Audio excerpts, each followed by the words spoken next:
between pre-spawn fish, spawning fish, and post-spawn fish is the shad spawn. And it's not something that happens for a very long period of time, but in the short window, when the shad are on points, they may be on, depends on where you're at. If you've got a herring spawn, shad spawn, they're a little bit different, but essentially you'll see them all over the bank. What you do, you really just look for birds. That's a key sign of there's a shad spawn going on over there. If you see a lot of birds lined up down the bank first thing in the morning, it's a good indicator that there's a lot of shad over there. You should probably go, investigate it.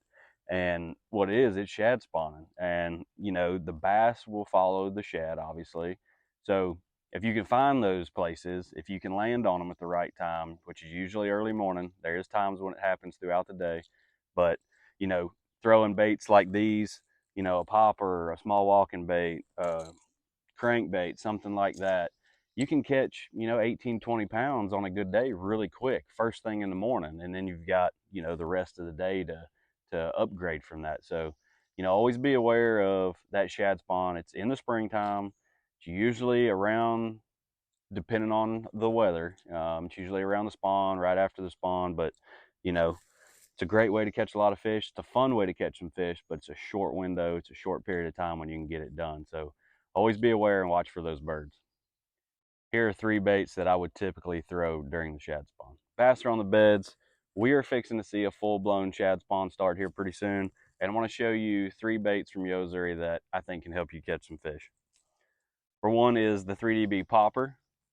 This happens to be a bone color. It's a very good bait. You can work it fast. You can work it slow. Uh, Great shad spawn bait in my opinion. Next is the 3DR X flat crank. This is a new bait from Yo-Zuri, but it's a very good shad spawn bait in my opinion. It's going to catch some fish this spring for me. Great color as well. And third is the 3DRX pencil. Now this is the 75 size, so this is a little bit smaller version than what most people are probably used to, but in my opinion it's a great bait. It'll generate a lot of bites, and it will match the bait fish size pretty accurately this time of year. So check them out at yozuri.com. Go catch some more fish.